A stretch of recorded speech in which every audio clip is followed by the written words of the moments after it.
Why pay the regular price when you can save money on every purchase with WagerBucks at both WagerTalk and SportsMemo? WagerBucks are now eligible for use on not just daily, 3-day, and 7-day passes, but all long-term and seasonal packages up to 1 full year. There are tons of options available for every budget and size of bettor. From low as $100 gets $110, all the way up to $2,500 gets you $3,000. Save every day on every pick you buy with WagerBucks.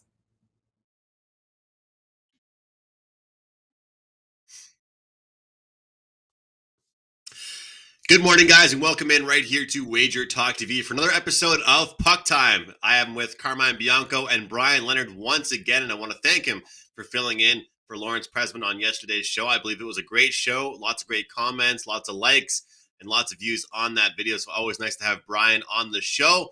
Yesterday, just a short slate, but some pretty good games. Arizona gets the upset. That was interesting to see, Carm. Obviously, we see another choke from the Toronto Maple Leafs. I loved seeing that, and I had the over in that game, so I was happy about that one. And Colorado and Anaheim game, it was lower scoring than a lot of people might have thought. It stayed under the total, and was low scoring game there. So an interesting night in the NHL, just a short slate there. But how was your night, Carm? Yeah, no, I watched the early ones. I watched the Leaf one. I started with the New Jersey one to watch that first period because of the taking New Jersey in the first period with that plus money. But you could tell after that first period that Arizona was the much better team in that second and third, and they were going to win that game. Sort of like the Rangers. Rangers showed obviously that expected slow start that you thought, and I thought, Andrew, that they'd likely have in that first period with some goals. But when the Rangers got their legs, man, they proved how good a team they are. And that Leafs defending in front of their own net, absolutely porous. And by in front of their own net, they weren't even in front of their own net. Ryan Reeves left alone. I can't remember who the other player was, left alone, where these guys are just one-on-one with the goal. You can't do that in the NHL, especially against a team like the Rangers. And by that time, the Colorado game was like scoreless after one. I'm like, I'm calling it a night. A lot of work to do in the morning. So that was pretty much it. But before I go to Bryan, I want to let you guys know of some good, exciting news. So Andrew and I, along with some friends, will be in Vegas for March Madness. We'll let you guys know of the dates in specific. We are going to have a Puck Time WagerTalk meet and greet, likely at Westgate Hotel and Casino, where we're going to give a bunch of stuff out, some shirts, some hats, some hoodies, some Puck Time mugs. And I'm going to run a contest on our Puck Time Twitter account for a hoodie logo, where you guys are going to pick some names that you think would be cool for the logos. So something to do with Puck Time. So stay tuned to our Twitter account. Make sure you follow me, Andrew, and our Puck Time Twitter account. I've talked enough. Bryan, back-to-back days, my friend, and a 5% winner on VTech yesterday. Congratulations, man. Yeah, we had to sweat it out. A 17-point lead. We're all the way down to 1. But we got the victory, and a nice 3-in-1 day overall. Won the 5%. Nice day overall. Lost one college play. Drake, late ad, never showed up. But 3-in-1, I'll take that every day, especially winning the 5%. And we also won our play on the show, as we had Arizona plus the 1.5. Didn't need it. Wasn't feeling good after the first period, where they have one shot on goal. And Arizona's been able to win lately with being very selective with their shots. I don't know if that's a new way they're looking at playing, because they've had a lot of success lately. I believe they're 5-4, whatever, the last 9 games, or they're playing pretty well. Anyway, they're a lot better than what we talked about, and we talked about that yesterday. Is got a team that can be on a nice run, make us some money. We did yesterday with Arizona, and so that was a nice winner for us. And overall, yeah, college continues to win, NHL continues to win, and I continue to fight it out with you guys for the number 1 spot in hockey.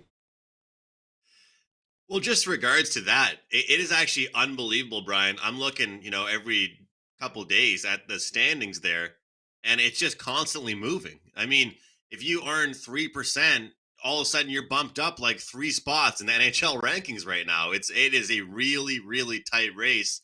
And the funny thing is, we all have no idea what everybody else is currently sitting with. So it's kind of just a guess, and it's a surprise every day. But it just goes to show how great of a season it's been at WagerTalk for NHL handicappers, and it's definitely been a fun race. But congratulations to you on the 5% winner, Brian. And I got to give you credit, because listening to you talk about the Coyotes yesterday, it definitely put me on them, or at least made me like that +1.5. And it didn't end up becoming an official client play, but it was a play that I started to like because of you. And that +1.5 is not something I always look at.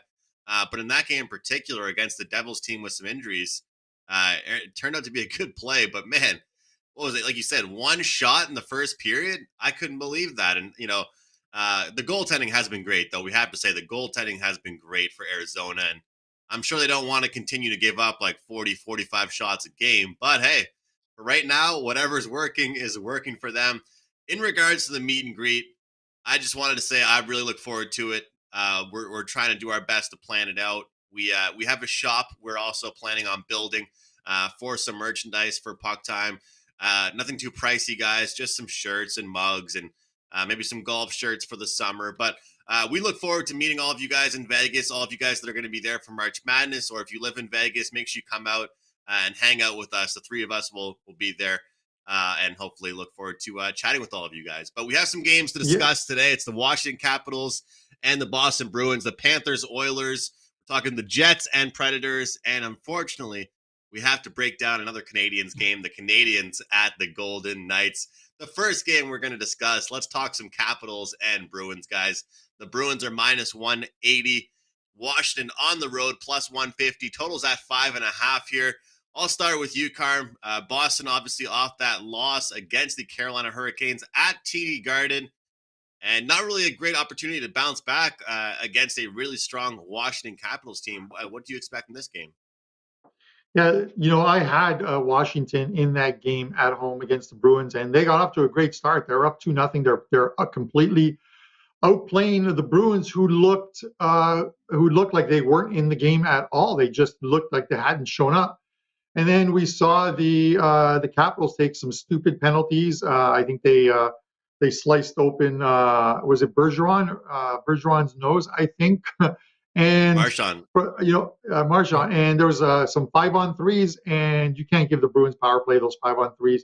They completely fell apart at the end of the first period. And 2-0 lead was now 2-2. And then in the second period, Fucale, who was in net, he looked completely shell-shocked, and the Bruins end up outscoring him 7-1 to win that game. I would have made the same play again on him, obviously hoping that the penalties didn't come. The price is too big for me right now on Washington, plus money not to take them. I'll be honest with you. I think the price almost dictates it. They're +22 in goals for and against, plus 11 of that is on the road, and they're one of the best road teams in what is a tough Eastern Conference. So, I look at the Bruins, and they put together that nice little run, all the games they had in hand coming back. But that game against Carolina, they did not show up. That first period, they hung Rask completely out to dry in that game, and it was done. It was done at the end of the first period. So I'm going to go back to the fact that if we can play this game 5-on-5, Washington for me is the better team. I'm going to make this play disregarding any penalties in this game, and hopefully we don't see any. And I'm going to take the plus money with the Washington Capitals. Brian? I'm in full agreement. This line is too high. I think it's because Boston was so embarrassed in their last game, losing that game 7-1 to Carolina. And I was on Boston in that game. Normally you would expect, and I think that goes into this line here, is a team gets embarrassed on their home ice, they come out strong the next game. I was talking with you, Carmine, the other day before the show, and I chart how each team does in situations where they're either playing with revenge, they're playing off of a bad loss, things like that. And there's no rhyme or reason to Boston. They're not any better at that time than they are at any other. They're one of the most inconsistent teams in the NHL this year. In fact, they've been for the last few years. And I think that being put into that line is not the right thing. I think it's just people are thinking it off the top of their head that they just got embarrassed. Now they'll be back and they're playing against the Washington teams. 2-3-2 in the month of January, and they're going to win. But I look at it the other way because Washington is more of a team that bounces back in that situation because they just played in Boston just the other day, or excuse me, in Washington just the other day, and Boston wins 7-3. And you had mentioned they got off to that early start and then they fell apart.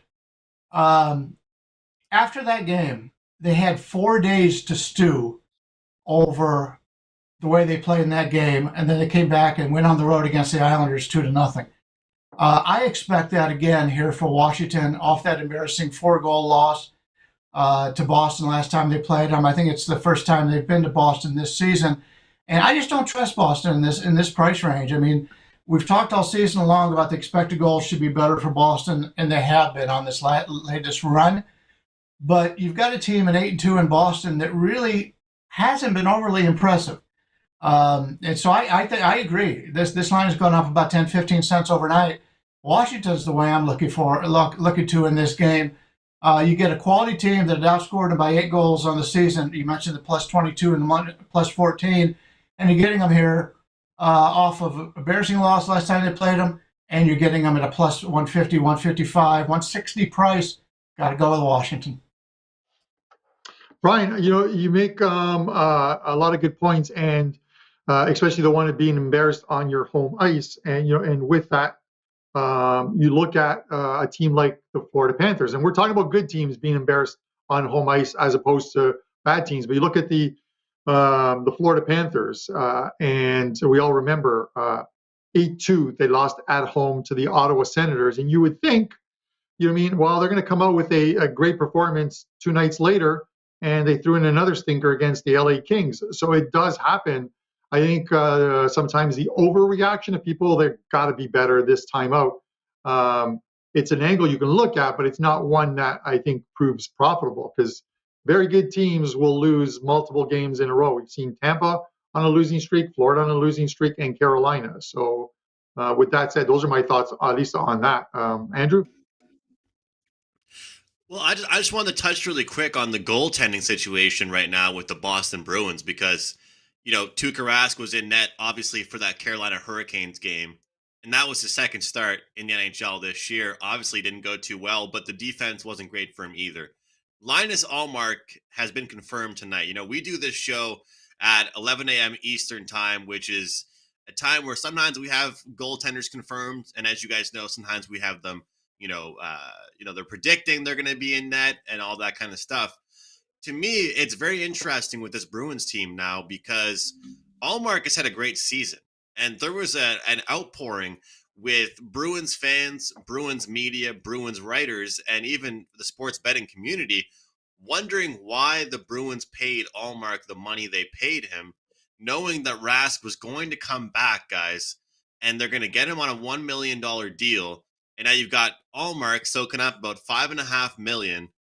And so now the reason why I bring this up right now is that if he comes out tonight, Bruins win 3-2, you start to ask yourself, what's going to be the goalie tandem deal here with Rask and Ullmark? That's the question we have to ask ourselves, I believe. Swayman is young, so he has kind of bit the bullet. He got sent down to the minors after a pretty good season. He had a couple bad starts, but I find it really interesting. And I think that this game, as much as we all know these guys are teammates, they're brothers, we all say there's good, camaraderie in the locker room.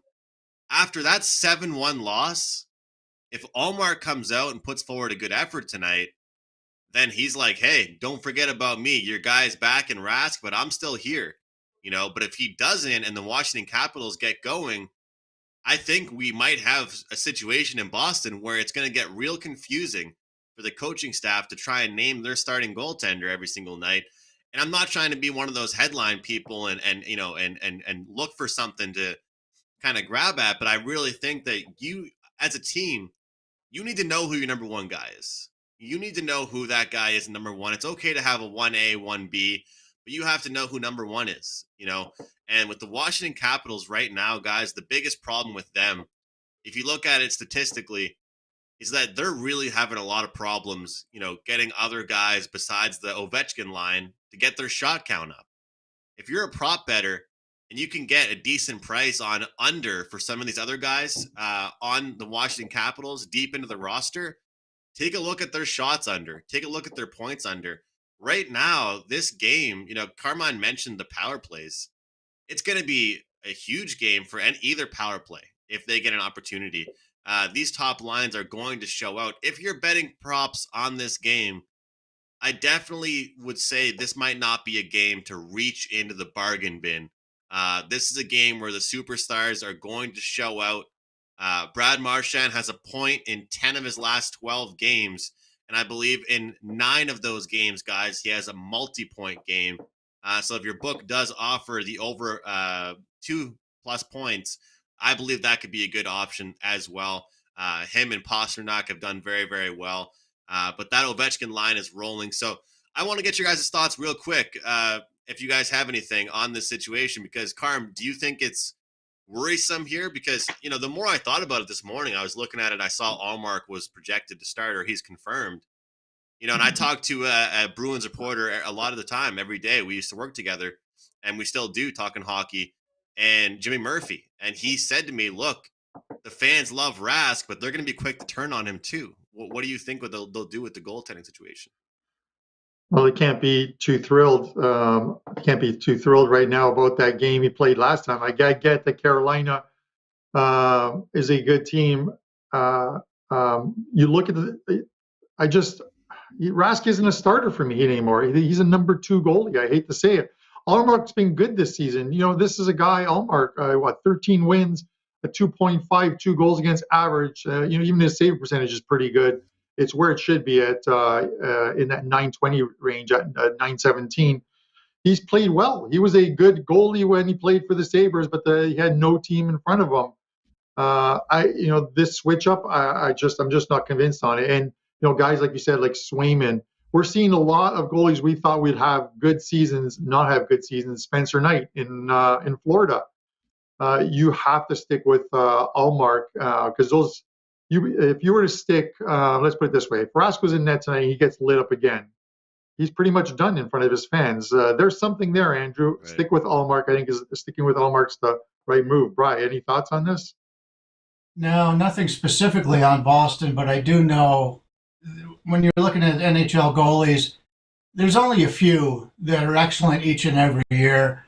I live in Vegas. Marc-Andre Fleury fan. He goes from being cut. How many times has he hit the bottom? It bounced all the way back up. He wins the Vezina Trophy last year, and now they trade him. And then the first half of I would say the first quarter of this season, he was terrible for Chicago. He's playing a lot better now, but goalies are very unpredictable. You're going to have your great starts, your terrible starts. This sample size is just too small right now. And he's coming back from, obviously injury and surgery and everything. So I'm not giving up on him yet. But as for right now, it's a situation that Boston's got to figure out. They do. It should be interesting to see what happens. Lots of good games to get into, though. So let's get to our next game, guys. The Florida Panthers, they're in town in Edmonton taking on the Edmonton Oilers. Florida minus 150 on the road. We got Edmonton plus 130 dogs at home. Total sits at 6.5 in this one. And I'll just start by saying this, Brian. I think Edmonton needs to get on the road and get out of Edmonton. I'm not sure if you guys saw the stuff in the media. I'm sure you've heard about it, the buzzing around Twitter with Jim Matheson and Leon Draisaitl getting into it in the media. This is a betting show. We don't need to jump into that stuff, but I will say there is some frustration right now with this Edmonton Oilers team. Florida, they're minus 150, Brian, but how do you feel Edmonton fares in this game here? It's funny. You mentioned that. Not that we're athletes or anything, but when we are on a bad run, everybody hates us. They get in any of our Twitter thing. They send emails. You're terrible. Whatever. All you're doing is hurting us because feel bad enough already. And then you come in and pile on us. It's very frustrating. It puts more stress on us. And if you're paying for our service, you want us to think as clearly as possible. turn that over to professional athletes. It's the same thing. These guys feel bad enough about the way they played. Everybody knows they're not playing well. And for that, one of the reporters to come out and just stick it to them like that, why are you doing that? You should be trying to make your local team as comfortable as possible to win. When everybody's in a good mood, they're feeling well, they're going to have a better chance of waking up early, getting the work in, putting the work in, playing better. And if you just constantly pound on these guys, and I know it from my handicapper standpoint, you're not going to play as well. You're not going to think as well. So I just don't understand why local guys do that. It happens in New York all the time. I would hate it, to be totally honest with you. If I was an athlete, I'd hate to play in New York. I'd hate to play in Boston, because those cities, the reporters really come down on you. I'd rather play in Milwaukee or somebody where nobody cares. Getting to this game here, I'm not a big totals guy, and you mentioned 6.5. At 6.5, I think 35 and 40 to the over, and it's actually, I've seen some sevens under 27, 25 offshore. How could you not like to look at the over in this game? Take a look at what Florida has done in the month of January. Their games are averaging about 8 goals, and they're not playing a team with the offensive explosion of Edmonton. Edmonton's a team, we all know that they could score on anybody. And even this month, the offense has been a little bit slow, scoring 2, 2, 1, and 4. But this team could come out at any time. And really, if you open the ice, they could score a lot of goals.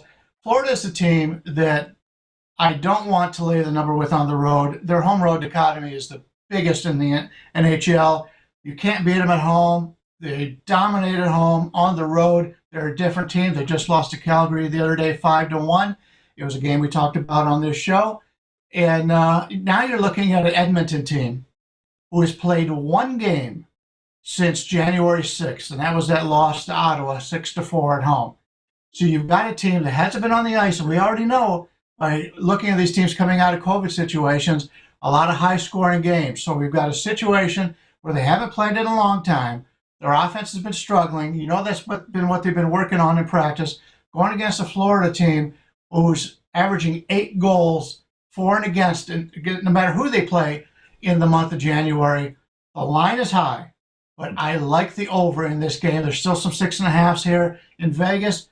You probably got to play a 7 if you go offshore, but you're getting plus money. I don't see how this game scores less than 8 goals in this one. I'm going to be playing the over. I think that's the best bet in this matchup. All right. Brian Leonard of WagerTalk.com. And Brian, listen, I agree with you. Before I go to Andrew on this one, I saw the 7s popping up. I'm like, well, this is a game that should have the 7s. And while I'm not going to take the full game total on this, you guys should know that the Florida Panthers have been a money-making team with that over 1.5 in the first periods. And now we've seen 2s cropping up. I actually think the over 2 in this period, in the first period, is a good play here. Last 20 games for Florida, 16-4. 6-2 to the over for Edmonton in the first period. This is one of those games where, do I think Edmonton's alive in the spot if they can get their scoring back? Puya Harvey, 1 goal 5-on-5 in the last 12 games. Zach Hyman, who had a great start to the season, as did the Edmonton Oilers, nothing in the last 12 games. This team is struggling. It's one of those things, you look at their injuries, and I get it.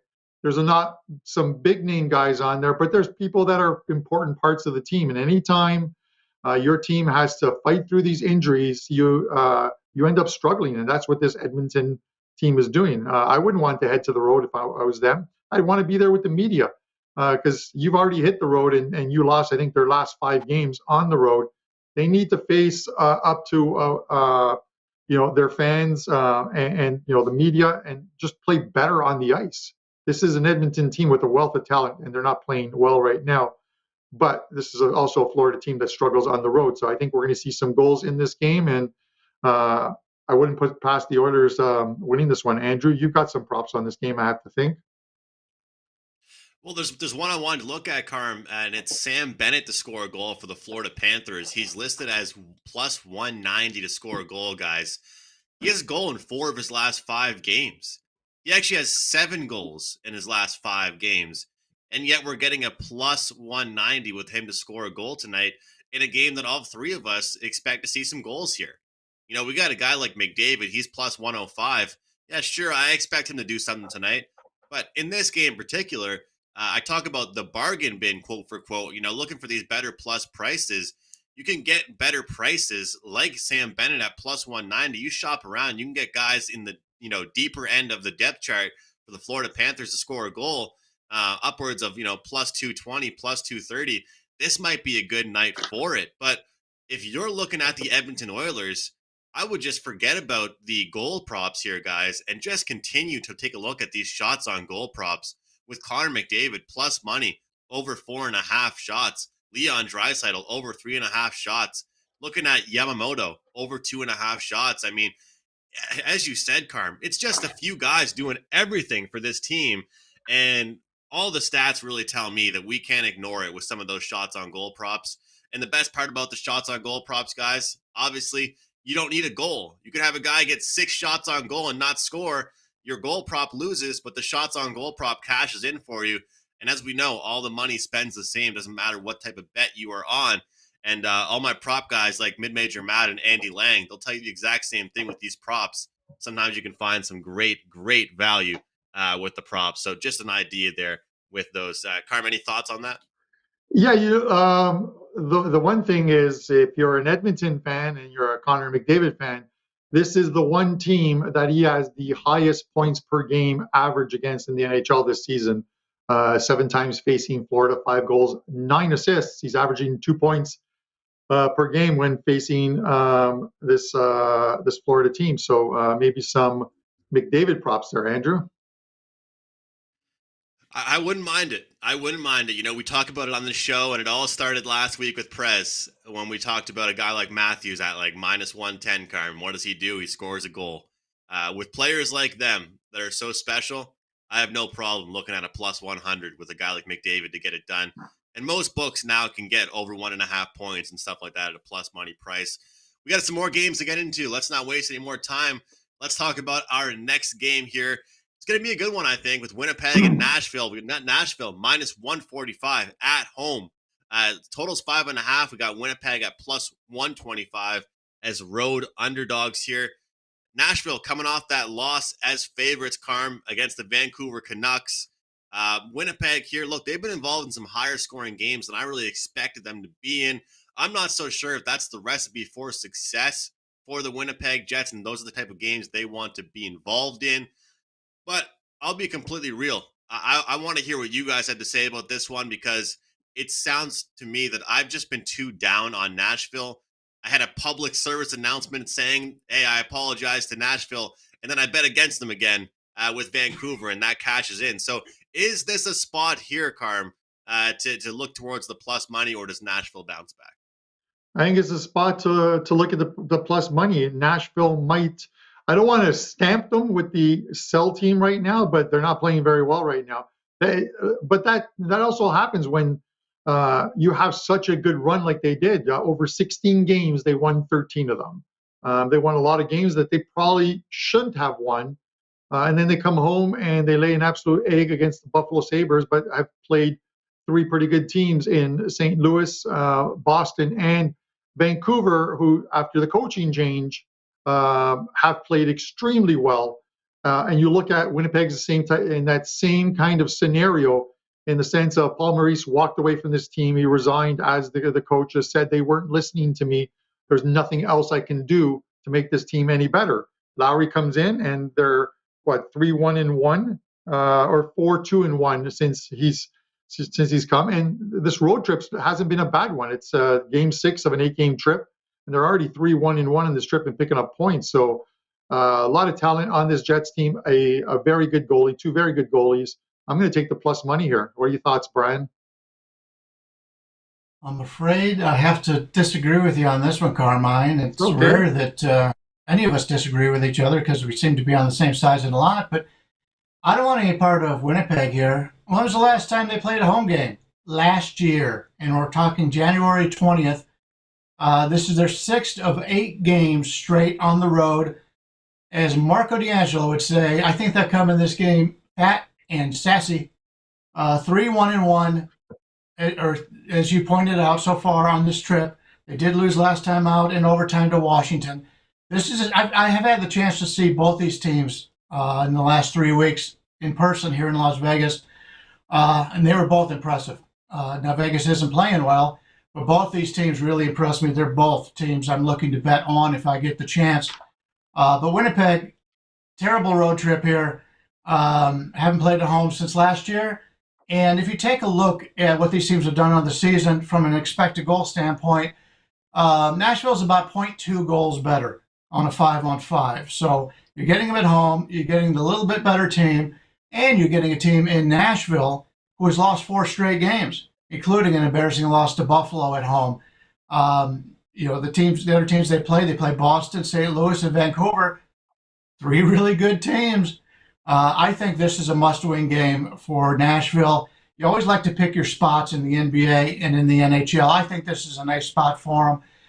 The line's moved up a little bit. I agree. I prefer the Nashville side here. And if you take a look at their schedule for the rest of the month, they host Detroit, play at Seattle, play against Edmonton.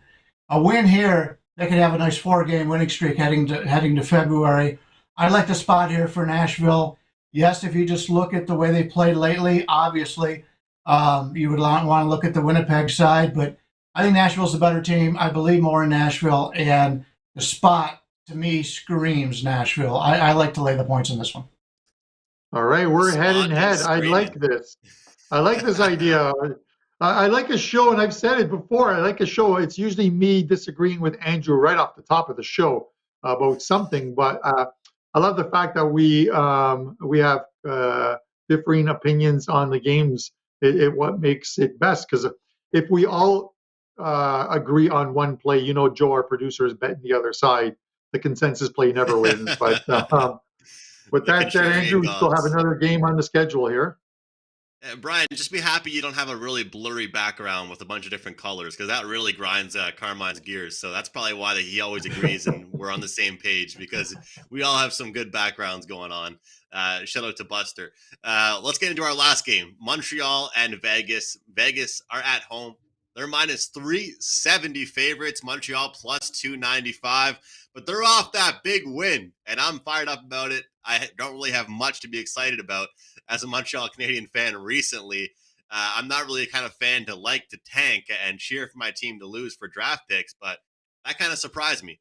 Total's at 6 here, guys. The Vegas Golden Knights. I'm going to start with you, Brian, on this one. They've definitely been up and down recently. I think the word inconsistent would probably be applicable for them here. They're obviously looking forward to getting Jack Eichel on the ice in a month or month and a half here. But what are your thoughts on this matchup? Obviously, Montreal hasn't fared well defensively recently, coming off a win. I'm not so sure they can keep that up, though, and do it back-to-back. Well, it worked for me yesterday, taking Arizona plus the 1.5 at a nice price, and we got that as straight-up winner. I won't call a straight-up winner on Montreal because I believe they're 3-19 straight up on the road this season. But very similar to the game we saw yesterday with Arizona and New Jersey, this line is way too high. It was a bet against New Jersey yesterday, and it's a bet against Vegas for me. They haven't played well in the entire month of January. They've been on a a homestand that has not worked out at all. If you go back, Vegas, since the inception of their team 5 years ago, they've been excellent at home. They have a huge home advantage. It hasn't been there this year. I believe they started the year 5-0 at home. They have done nothing since. They're still missing their best goal scorer, Pacioretty. He's a long way off. Their best defender, Martinez, has been skating on the ice in the red jersey, but he's not ready to play. You mentioned Eichel. He is skating, but he's another month to 2 months away. So you still got a team with really the two all-stars, the defensive all-star and the offensive all-star in Stone. And this is a team in Las Vegas right now. Yes, this is a must-win game for Vegas, and I just talked about a must-win game for Nashville. but you can win this game without winning by a margin. They got the playoff revenge out of their system earlier this year when they went to Montreal and blew them out. Now they're back home against the Montreal team. Not good. Nobody likes Montreal. They are off that win. But from a standpoint of value, there is no value on the Golden Knights tonight. Give me Montreal plus 1.5, and you're getting plus 130.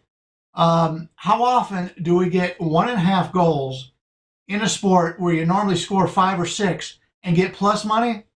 Give me Montreal. I like Montreal, and I am rooting for your team to lose by a goal tonight, and then we'll both be happy. Bleu, Blanc, et Rouge. Welcome to the team, Brian. It's definitely been a tough year, but tonight you're with us here, plus 1.5. Carm, can you join the bandwagon for one night with us, or what's your deal here? Well, Brian said nobody likes Montreal, not even Buster. But and if Buster isn't at the meet and greet in Vegas, I'm going to get a cardboard cutout made of Buster so you guys can get a picture with him and that background or whatever. But listen, I hate to say it, I agree with you guys in the sense of is Montreal a live dog? Actually, they are. As bad as they've been, Andrew, you and I talked offline about this. As soon as Montreal started to get some players back, including Toffoli, they would probably start winning some games. And lo and behold, I thought he wasn't coming. He was coming back on Monday. That's what was reported. He shows up in Dallas and scores a goal in that upset win over a Dallas team that was playing lights out hockey at home. We've talked about when a team has lost quite a few games in a row, when they get that first win, it kind of changes things in that dressing room. Maybe it has for Montreal. Can they win 2 in a row? Of course they can. Vegas isn't convincing me. 8-game homestand, and they've lost 5 of the first 7. They're not playing well. Montreal could steal one here, but I think we're going to see goals, and I think that is the better play here. I'm going to go over 6 here. Montreal get a little bit of offense back. Vegas not playing well defensively, but can score. It's a recipe for some goals. I think some fun hockey tonight, and over 6. Yeah, I got to give you credit for that Toffoli call, Carm, because you were pretty confident about him coming back, and he came back and made an immediate impact. And you got to make fun of yourself sometimes, guys. I came on the show and said it'd be a good idea to press the no button on all kinds of players to get points for the Canadiens. And that game, they score 5 goals, and all those guys get points. So it was kind of a bad day for me to suggest betting guys to not get points. But I like the over, just like Carm. Look, the goal scoring touch is back for at least one game. I think Vegas can take care of things against Montreal and Montembeault a little bit as well. So I like that over. But I'm happy to see Brian on the plus 1.5, and maybe I'll take a little shot at that as well. Guys, we're a little bit short on time here. Let's jump into some promos and best bets. I'll start with you, Carmine, for what you have up today at WagerTalk.com and your best bet for tonight. Some plays going up right after the show. They're already loaded. I just have to create the packages for them. A couple of games in NHL, a soccer 5% play coming. I did have an NHL 5 that was loaded for today. Took it down because it's outside of my parameters line-wise as well too. So soccer and hockey coming up shortly after this, and then some Australian Open action as well too. So a lot on the plate right now, and I'll be on the Wager Talk Today show coming up at the top of the hour. As far as my show best bet, another team I've talked about that has been a very profitable first period over team has been the Columbus Blue Jackets. So that's a game where I'm going to go over the total. You don't have to lay a lot of money here, minus 130-ish. And we're going to go the Philadelphia Flyers, Columbus Blue Jackets over 1.5 first period as your show best bet. All right, great stuff there. Make sure you guys check out Carmine at wt.buzz/CB. It's a great time right now to grab day passes from everybody. There's so many sports going on. We got football, basketball, hockey, of course. Carmine and I doing the Australian Open. Brian, you've come on this show. You've cashed countless 5% plays now. You've got best bets coming up here. What's up for you at the website, and what's a best bet you can give our viewers today? Yeah, but are quite a run in college basketball and hockey, 10-3, I believe, in the NBA. So everything's going great right now. Football season's about to end. Time to join us. We've got a nice slate of games so far, and I'm not done yet today. I've got 4 hockey plays up, and I put them up in one package, $29. You get all of our hockey today. And then we've got our daily package, which is obviously $39. I've got an additional 2 college basketball plays in there, and haven't looked at the NBA yet, and I'm still working on college basketball. So great way to buy our plays in the short time. In fact, get a week, get a month. I mean, it's a lot of great deals out there for you right now. We just talked about this game, had a lot of fun with it. I'm looking to fade Vegas. I don't think they're going to win by a margin tonight. Give me Montreal plus the 1.5, plus 130. And it's an ugly game. You're going to have to hold your nose, but I think it gets there for us. So we got a nice payoff at the plus 130. I'll be cheering them on, and I'll be cheering your wager on, Brian. I'm happy to see it. Brian Leonard, always a pleasure to have you on the show with us. Guys, same thing Brian just said, and same thing Carmine always preaches as well. I don't even love having daily packages up as far as one play goes. Because if I end up getting 5 or 6 plays up that day across NCAA, NBA, NHL, Australian Open, and I go, 1-4 or 4-1, and you guys get that one loser, I'll feel terrible. I'd love for you guys to grab a day pass. Many of you guys have been doing that. You grab a day pass, you get all of my plays for today that I released right to your email, right to your phone, right to your membership page at WagerTalk.com. Don't just get one play. Grab a day pass. It's a great deal, and you get every single play we release over at WagerTalk.com. For me, guys, my best bet's going to be the Winnipeg Jets and the Nashville Predators over the total of 5.5 here. The Predators have been involved in some sloppy games recently. As Brian said, it's a big game for them to bounce back. I believe they're looking to come out strong and fire lots of shots on goal. And for Winnipeg, like I said, I've been surprised by some of the games they've been involved in, how back and forth they've been, how high-paced they've been, and the shot count in those games. So I look for over 5.5, lots of goals tonight, the Winnipeg Jets and the Nashville Predators. For a recap here on the show, Brian with Montreal plus 1.5 goals, plus 130, almost said minus 130. What a price, plus 130. Carmine, Bianco, Columbus, Philadelphia, first period over 1.5, minus 130. And I have Winnipeg and Nashville over 5.5. Once again, guys, we always appreciate you guys tuning in, whether it's live or archived. Make sure you leave a like and subscribe to WagerTalk TV. And on behalf of Brian and Carmine, I'm Andrew. We'll see you guys tomorrow. Why pay the regular price when you can save money on every purchase with WagerBucks at both WagerTalk and SportsMemo? WagerBucks are now eligible for use on not just daily, 3-day, and 7-day passes, but all long-term and seasonal packages up to 1 full year. There are tons of options available for every budget and size of bettor. From low as $100 gets $110, all the way up to $2,500 gets you $3,000. Save every day on every pick you buy with WagerBucks.